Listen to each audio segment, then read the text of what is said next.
You're listening to the What's Happening podcast with Gary Watts. Good morning, everyone. I'm here today with Brad Freidof, Johnson County Conservation Director.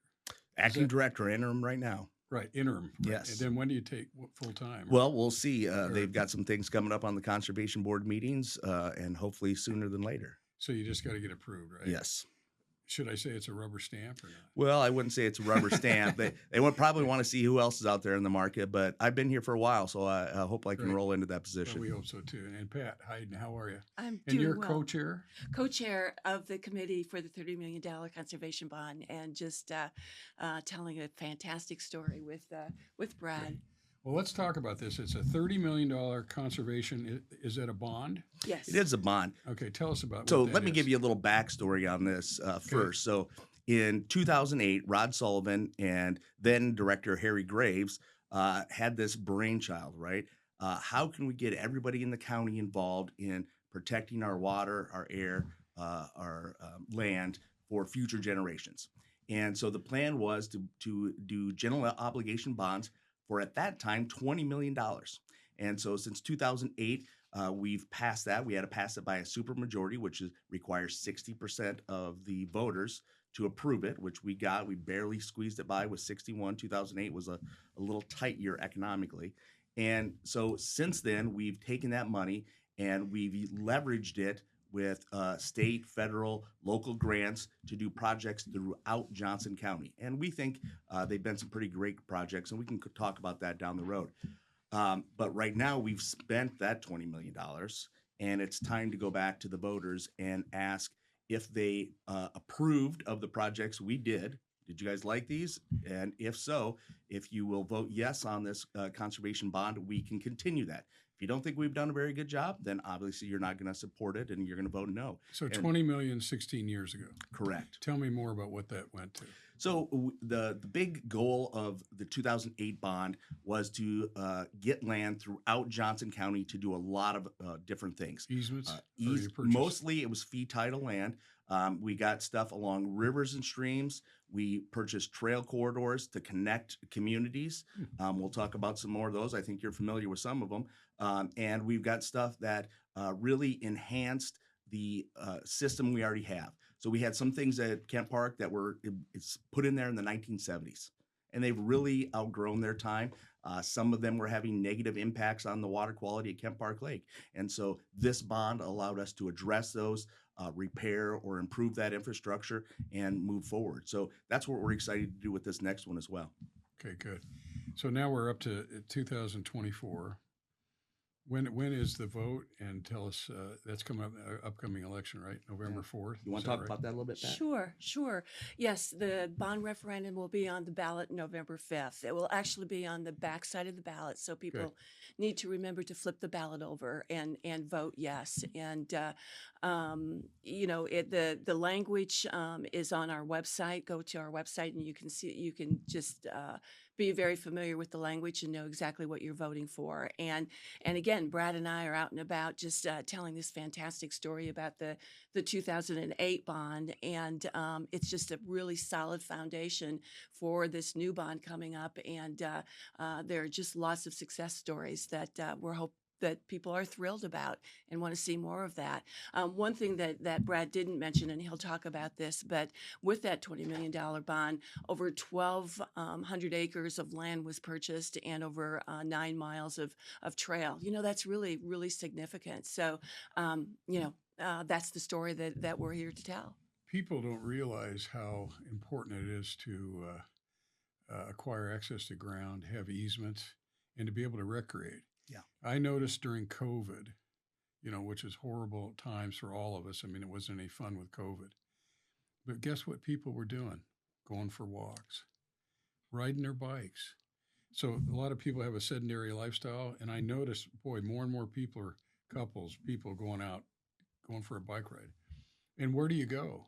It's so nice when you have a county that wants to be progressive about getting bike trails set up, railroad, sometimes I've noticed they were on railroad, maybe we don't have any, but right-of-ways or whatever, maybe the railroad would work with the easements. Farmers have to agree, their crossings, and there's a lot that it's to me, it'd be a full-time job to acquire all that and get it handled. Yeah, it's great. Let's talk about some of those that we did with the 2008 Yeah. bond.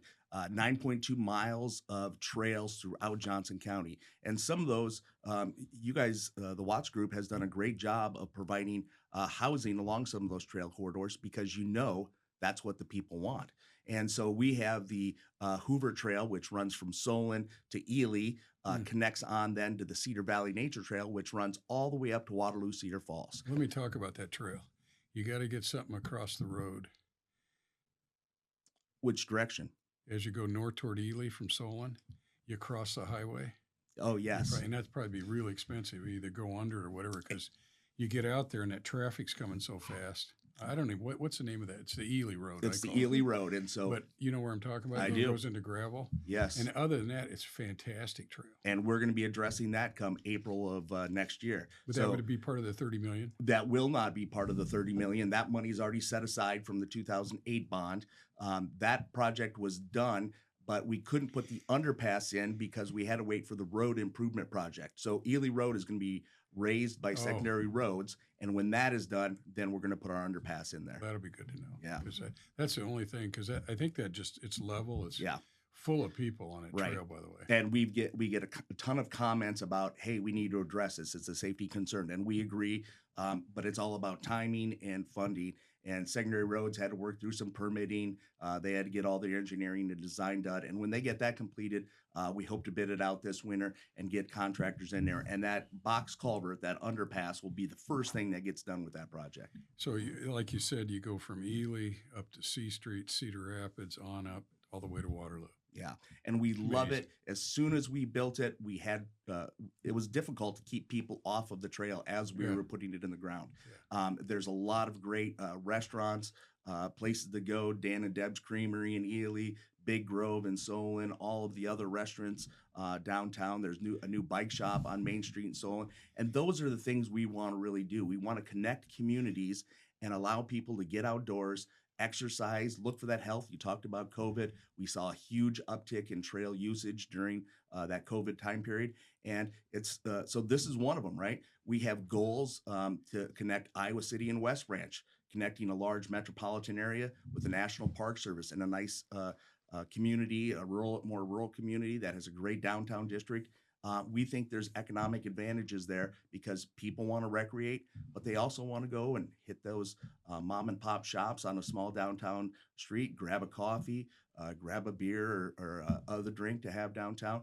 And those are the opportunities we have when we look at the trail connections. Iowa City to West Branch, how? So I noticed they redid the road. You got roundabouts. I was there last night, as a matter of fact, and there is a bike. And I have ridden that before that was awful. Yeah. And so, really hard to do. As you said, these things take time and they take planning. So the Iowa DOT came along and they said, hey, we're going to redo that bridge over Interstate 80. Right. At that time, should we put in a separated bike lane? And we said, absolutely, that trail's coming. So we have roughly a mile between Iowa City and the bridge, Interstate 80. And then there's roughly 5 miles that would connect all the way out to the West Branch High School, where their community trails already link out to. So it's just filling those gaps is what we're really looking for. And if you go out and you drive Herbert Hoover Highway, if you look on the south side, you will actually see some areas that have been rough graded for that trail. So is that part of the right-of-way easement of the state or county? That is part of the county's right-of-way easement. So you have the land. You just have Correct. to fund it and pay for Correct. it. And is that in the $30 million coming up? That'll be one of our projects that we decided to do with the $30 million. Definitely. Oh, that's great, because West Branch has really come on lately. Yes. They had a huge bond issue, the high school, and all that development that's went on. So when you look at your taxes going up, I think it's $7.39, right, per 100,000. 709. 709. So what does that equate to on an average house? So an average house is 400,000, 300,000. Yeah, so we're talking $28 per Right. year. Per year. And when we did it, this is actually a little bit less than the 2008 bond because there's a lot more of us here in Johnson County that are sharing those taxes. So we've gone up in price, but per individual or homeowner, the taxes are actually going to go down slightly. So you probably have people out there that go, hey, I don't ride a bike or I don't use a trail. Right. How would you encourage them to look at the benefit for most people, for all the people in Johnson County who want to recreate? And then also, the connection of the towns, I can see an economic benefit. Like you said, you go have a beer, or you go listen to music. I know in Ely they got a really cool little outside venue. And by the way, Dan and Debbie's ice cream, I got to stay out of that. It's just too good. I can't just have one scoop. I got to go to 2 to 3 when I'm in there. That's why we've got 72 miles of trail, Gary. You just got to ride you it just off. keep going up and back. I'll be back in 3 hours. I got to run that off. But there is such a really fun vibe if you've not seen it, with the camaraderie between like Big Grove and Solon. It's always packed. There's always bikes out. I noticed it in Des Moines when you go west of Des Moines toward Redfield, Panora, all through there. All these little places pop up. Some of the old railroad depots are little restaurants and bars. So there is a huge economic benefit. Can you talk about that for Johnson County? Well, let me get back to that first question you had about if you're not a trail rider, Right. what are the benefits out there? Right. And when we talk about all of these different areas, there's a variety of projects, right? We've emphasized trails so far because obviously I've been doing a lot of trail development work for the county, but we also have a lot of green space and places where we're protecting the natural environment. A couple of really good examples. Up by Sutliff, we purchased land that we call the Cedar River Crossings, and that's nearly 500 acres now, and we've converted that back into wetlands, meandered some streams through there, surfaced some tile lines. Now, people always ask, well, was that an agricultural use before? It was, but the farm owners were the ones that came to us, and they said, we've been on this land for years, and we keep getting flooded out, and we think it's going to continue to get worse.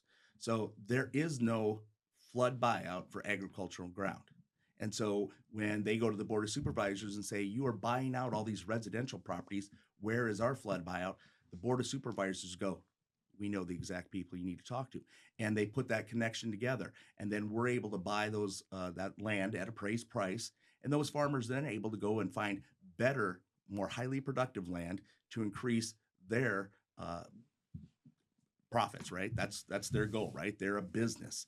And so struggling to fight that flood year after year after year doesn't make any sense. We want it for wetlands. Why? Because I can go out there, I can hunt, I can go out there and bird watch. It restores our aquifers, right? Holding that water on the landscape fills those aquifers. And that's really important. We're drawing a lot out of those aquifers, and it's improving the water quality before it dumps back into the river. For that example, the Cedar River. Last time I rode to Sutliff, there's bathrooms there too. You just put Yes. And that's really nice because if you haven't been to Sutliff, of course, you have to go to Sutliff. Anybody's not been to Sutliff, you're missing the boat. You got to go. Boxes Tavern or whatever. And then go across the bridge, ride your bike or walk, and then it comes back onto that trail and you're back on the road. And that's where I saw there's bathrooms there. So if you did that, that's fantastic. And I'd like to interject because I'm not a trail rider, but I love Camp Park. Yeah. And that lake is the only lake in Johnson County and maybe one of the few in the state of Iowa that people could enjoy and get into the water, and that's huge. And, so you've got the lake there, but you've got the walk around. Again, you've just got the, vistas that you can enjoy out there. So, it's just not about the trails. More than 9 miles of trails, for gosh sakes. That's just incredible. But like you said, the Cedar River crossing and just be able to enjoy the views there. Camp Park, Peckman Creek, and putting the canoe into the water. There were so many terrible things about COVID, as you said. There were some, Right spots. wonderful things that came out of that. And I remember going out to Camp Park and it was just packed. And, at that time I was on the Board of Supervisors and we were getting reports from conservation about the increase in usage in all of these areas that conservation had. It was significant. And, and that is carried on too. And I think, again, it's telling the story. Kent Park is amazing. What is it, 500 acres? We're 1,062 acres out there, so Really? it's a big body of land. Beautiful trees. You swear you're not in Iowa. Yeah. Where did this come Absolutely. from? I know Rod Dunlap probably in the old days planted a bunch of trees, didn't he? Yeah, he always wanted to be the Black Hills of Iowa, right? Well, he's got it out there. Yeah. Is it true that I know the trail in Tiff, it goes from Coralville and it goes through like by Hawkeye Ready Mix and goes along the interstate and then under the interstate gets to Tiffin. And as you go Tiffin west, it stops. Are you going to connect that to Camp Park? Yeah, great question. So that will go to bid this December. Now, the great thing about that, I think we talked about this at the beginning, was Pat talked about this as being an investment, right? The taxpayers of Johnson County give us $20 million. We went out and we matched that with another $17 million from outside sources, whether it's federal, state, local grants, but that came back to our community, right? People always say, well, that's still our tax dollars. I said, it is, but I want it to be spent here where I'm going to use it, right? Not somewhere else. And so we were able to get $3 million in federal funds to help us extend that. And that will, one of the first pieces we'll put in on that project is going to be the underpass on Highway 6. And then we're going to start doing all the work along Half Moon Avenue. So eventually that is all going to be completed with the goal. If you want to talk trail goals, right? My vision for trails is you talk about Bentonville, Arkansas, where they've done all kinds of stuff with trails. You talk about Ragbri, all of these destination places for people to go. I want to be that here in Eastern Iowa. Bentonville, I guess I've heard is amazing. Walmart, obviously. I don't know if you wrote a check, Yeah. Sam, but I heard it. There's every kind of trail you could ever imagine. Mountain bike, this bike, everything. It's an experience to go down there for a week and you don't cover all the trails. Right. And that's the destination. People go there. Cyclists go there. Yep. Why can't that be us, right? That's that vision. And so we obviously know we're an agricultural state. We get a lot of economic development from that. But we also have people that come here to live and do other things. And so we want to have recreational experiences. We want people to come here and visit. And so that triangle between Cedar Rapids with a going down to West Branch on one side, going down to the Amana colonies on the other side, and then connecting the Amanas all the way over to West Branch with Iowa City dead center in the bottom is that destination I'm looking for. And then all of the opportunities that exist in there with the arts, the University of Iowa. We have a great community here that is very inviting to visitors. And we want to put people in hotels. We want to put people in restaurants. We want them to come here and spend their money. And by doing these investments, we think that helps our community. It helps do that. everybody. Yes. So if you're in Tiffin and then Kent Park, and then how long would it take to get to Amanas? So that could take another, depending on how federal funding, state funding comes, that could take another 5, 6, 10 years. I'm not sure. How much is it, do you think? It's roughly, we're running about $1 million a mile. We probably have another 8 to 10 miles between us and Homestead. Boy, it'd be really slick, though. I keep thinking about eating every day. Dan and Debbie's in Ely. Then you get to Amanas and go to the Oxyoke Inn and have breakfast. Or That's right. We're going to all have to put in a lot of miles if we start We're going having to just these keep going things. around and around in this thing. So, no, I think there is a huge economic benefit. And I think that, to me, $28 or whatever it is nothing. Yeah. But I suppose people think, well, it's every dime, it's all your taxes. But when it comes to the purse strings, but the It benefit is. to it way outweighs And, that $28. we're talking about, some of the economics, we're talking about recreational opportunities, but there's a lot of things we take for granted. The ecological services that these natural green spaces provide is amazing. Can you imagine New York City and when they had Central Park and all the people for all those decades going, why don't we develop this? Why are we just leaving this in a park? And now it is a monumental location that everybody around the world knows about, Central Park in New York City. We want to have some of those green spaces just like that in Johnson County. Wow, those guys had a lot of forethought to protect these areas because we don't know what the future is going to be. I didn't know. Did you know COVID was coming? I didn't. That was kind of a shock to me. And so in the future, if we have these green spaces, we can do all kinds of different things with them, right? And some of those, this may become the destination. Wow, they still have a lot of green space and it's beautiful and we want to recreate in it and we want to spend time there and we want to enjoy the water quality and clean air and all the other things that go with that. New York City. My daughter and son-in-law live there. So I go in and out. I can handle about 2 days. Yeah. And I run through Central Park. And I'm running through looking at it, and I'm standing overlooking the lake or whatever you want to call it. It's beautiful. Yeah. And you're looking around and all these skyscrapers. Well, how in the world did the forefather, whoever, had the sense to leave that where it's in the city, it's not developable, in this big lake? And then it came to, I don't know where I read it, but there's no smog in New York City. I'm thinking LA, you can't see anything, all these other, there isn't because of that stormwater pond or whatever you want to call it, lake. Yeah. think about that. All that massive, what is there, 10 million? I don't know how many people are in Yeah. Manhattan, a lot. And it's all because they left that out, didn't develop it. And they have that huge lake, which somehow it absorbs it, or I don't understand the ecological thing of what's going on in New York City, but it is an amazing feat. And that was in 1850, I don't know, a That's long right. time ago. Long time ago. Long time ago. And I think when you get into rivers and streams, and if we can retain that water, it helps the watershed, doesn't dump it all in the river, it goes to the Mississippi and down to Louisiana. I mean, there's huge benefits with all this, and not just recreation. Yeah. Not just recreation. And I think we lose sight of it. So, well, I'm going to vote yes. All right. Does that help Excellent. you? Yeah, I mean, we love that. I mean, I got one vote here. That's right. We always look at it as act locally, have a global impact. Right.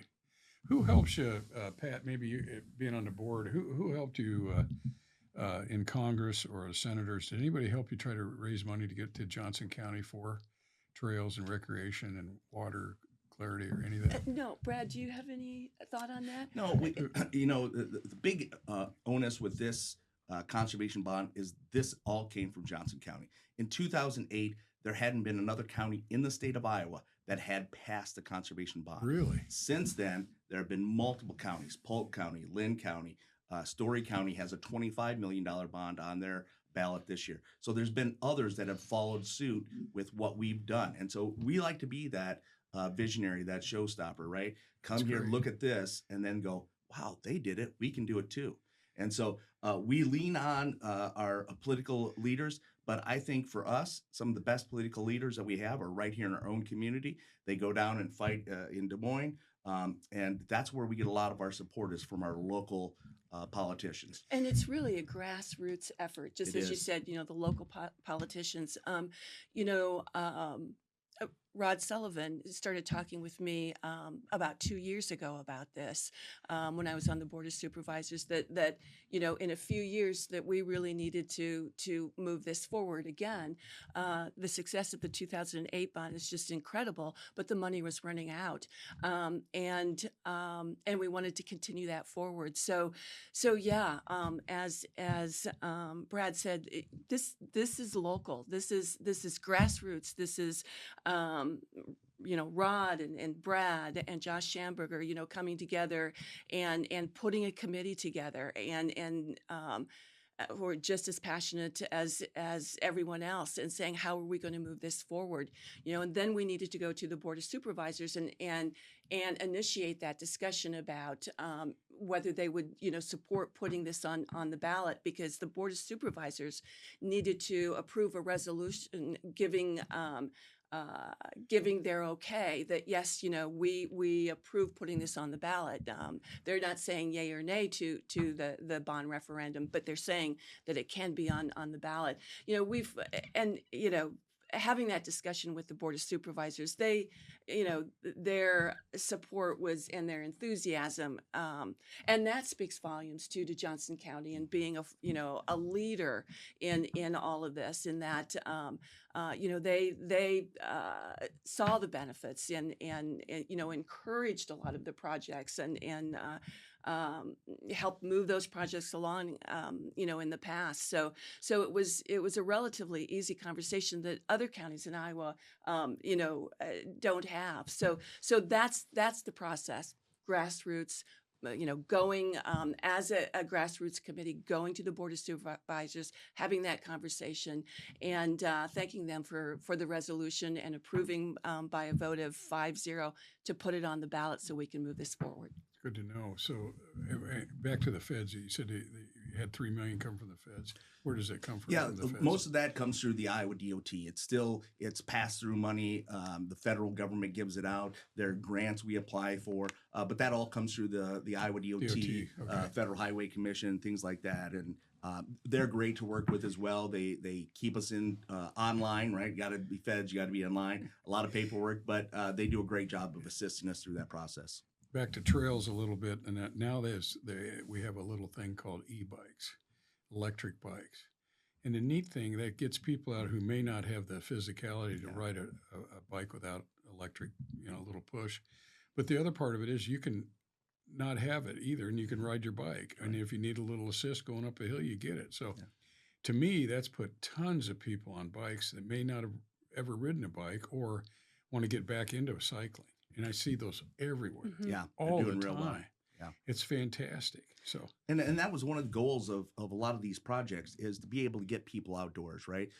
With the VA hospital, with the University of Iowa, we had people coming in. Let's be real. The population of Iowa isn't getting younger fast, right? And so we He need looked at those me. yeah, He looked at me. I thought he was going to look at me I next. was looking around the room. And so we need those places, these old joints are getting bad, little rusty.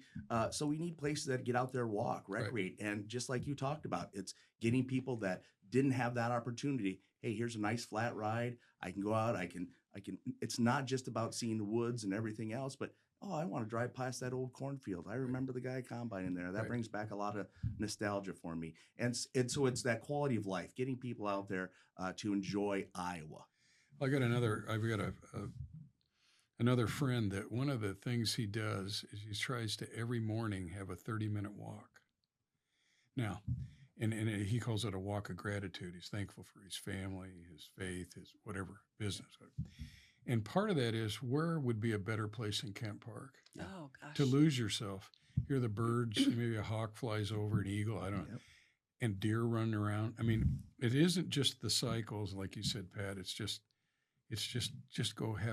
enjoy it. Maybe you go fishing. I know Kent Park has a fantastic beach. Yeah. Another thing about Kent Park, when the kids are little, we used to go down that sledding hill. What a cool hill that is. Exactly. So that's the great thing about this bond is there's a little bit of something for everybody in this bond, right?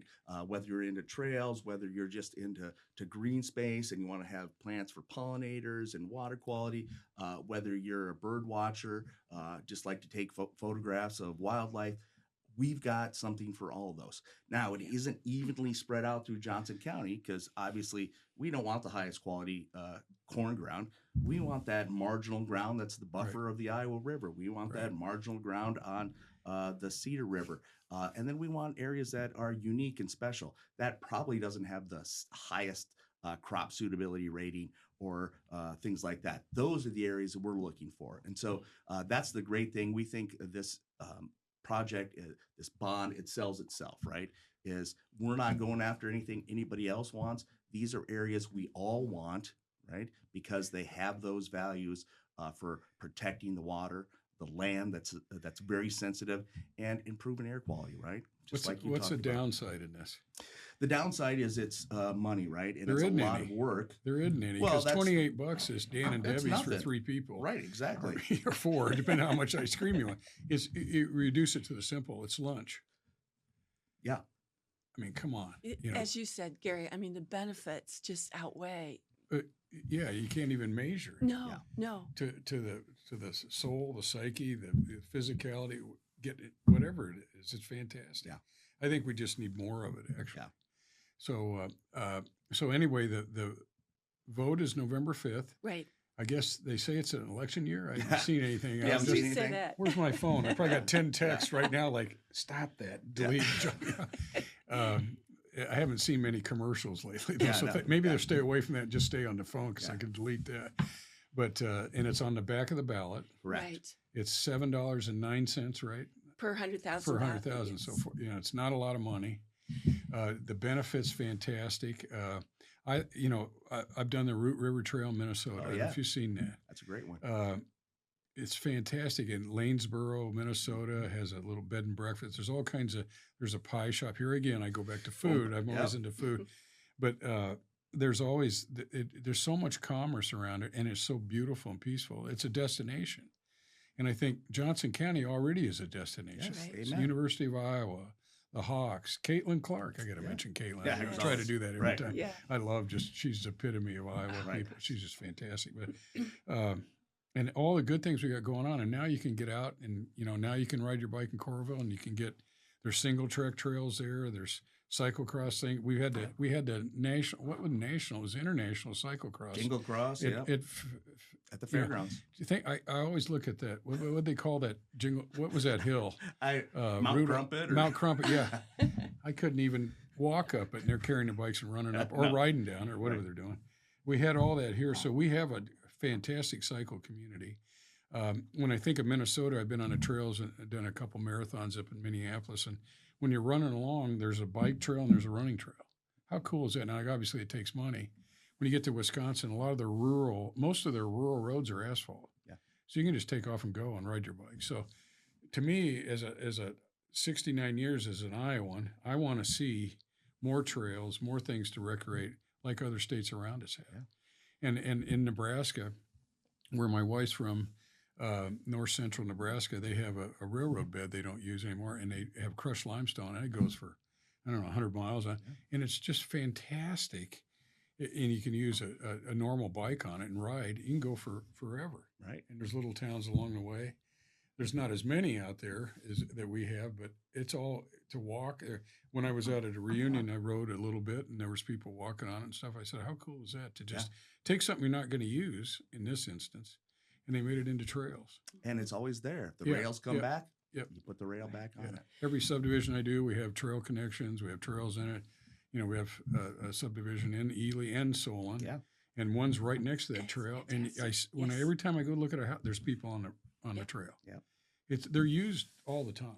This really is a generational investment just because of what you're talking about. It's for you, it's for me, it's for Brad, our kids, our grandkids, but generations to come. And we have an obligation, for those future generations. And it's, it started in 2008. And, that's what we're trying to do, to build on that solid, impressive foundation. It is a generational investment. So how do people know about it? Obviously, we're doing a podcast. How else are you getting the word out? So service clubs, we are the program for service clubs, and we're excited about that. Clubs like Altrusa, we're going to be at Oak Knoll Retirement Residence and talk with the residents there. League of Women Voters having a public event tomorrow night, and we'll be there. Sierra Club, 100 Grannies. Trail of Johnson County, they've all stepped up to really help spread the word. So, anybody listening that thinks that we should be somewhere, we are open and we are ready to travel, and we're just hitting the pavement really, really hard to get the message out. What is there, 40 days left election? Roughly. Right in that range. Yeah, and farmers markets, Iowa City, of course, Swisher, University Heights, Coralville. So in Johnson County, are all the cities for this? They endorse it? Coralville, Iowa City. I don't know if they've done any formal endorsements, but we've talked to them all, right? Right. Okay. There's all opportunities. Iowa City's they've got a list of, hey, could you guys do this stuff that would support our residents south of Iowa City along the Iowa River, Terry Trueblood Recreation Area. What about across the river? Would you guys ever be interested in that? So there's all kinds of opportunities on the table. It's just coming up with the bond to make them a reality. And that's what we're excited at, all the opportunities that lay in front of us. Tell people who aren't aware, what is a bond when you say a bond? A conservation bond, so these are general obligation bonds, which means that the county can then go out and take a loan out to cover those funds. And then usually in Johnson County, we pay those back pretty quickly. And so everybody pays into those, and that's how we get the money to do these projects. So Johnson County borrows the money, and through the tax base, you pay the bonds back. That's correct. Right. That's right, over time. Yes. Good. 20 years. Over 20 years. So And we really try to balance ours out. People go, $30 million, that's a lot of money. That's balanced out over years. So roughly, we try to do $1 million, $1.5 million worth of projects in a given fiscal year, and that keeps the taxes at about the same rate over the years, and that's what we're going for. Well, another neat thing, another reason to vote for it is, guess what's going on with interest rates? Yeah. Right. Coming down. Coming down. So a half a point, which kind of shocked. We thought it might be a quarter. Mm-hmm. They're looking at that or more into the year, and then maybe 2 times next year. I mean, nobody knows exactly. Depends on inflation. Right. But that'll get that bond rate down. And if you're not taking the money all at once, which you aren't, right? If you only do That's $1 million to a correct. year, Yep. Right. things might get better for you, and interest That's rates, right. which they are. Right. So that's another reason. I'm just trying to come up with more reasons to vote Yeah. yes. Well, and as you know, Johnson County, we're a growing county. And so as our tax base increases, guess what? Each of us put in less money towards that conservation bond. Right. And just like the last one, I'll guarantee you this, I'm going to work just as hard as I did on the last one to match that money. Right. So you give me 30 million, I'm going to try to come away with 45 million dollars worth of projects, or maybe more if I'm really lucky. But that's the goal. Johnson County is full of cyclists, huge cycling community, and there's gravel riders, there's fat tire riders, there's off-road, mountain bike. Sugar Bottom, by the way, if you've not been out there, it's one of the best mountain biking trails, several trails in the Midwest. Yeah, amen. I mean, if you're out in there and you're looking around the fir trees, you're like, is this Johnson County? Exactly. Are you kidding me? Yeah. So we're a gem. People just need to do it, And then gravel riding, it sounds kind of corny, but, it's fantastic. Usually there's not as much traffic. Yeah. As long as you keep things in the grooves where the cars go, it's peaceful. It's another, it's a little hillier because you don't have quite all the site clearance issues in the county. And that's another thing that's really caught on. And there's all kinds of races with that. So I like the idea that we're a destination and it adds to everything that we do in Johnson County. Yes. Yeah. And that's the goal. We want this to be a community effort. We want the community to buy in because they think it's important for all of us here in Johnson County. So anything else? No, I think that covers it. We just thank everybody Thank to you. flip that ballot over in November. yes. And Vote yes. November Vote yes. 5th. Flip it over. Just don't vote for the president. I know everybody's all excited about that. there's some other stuff on the front side. I don't know what that is. But on the back, vote yes. Yes. Well, Brad, Pat, thanks so much for coming out today and spreading the word. We appreciate you having us So here. much. It was Thank you. fantastic.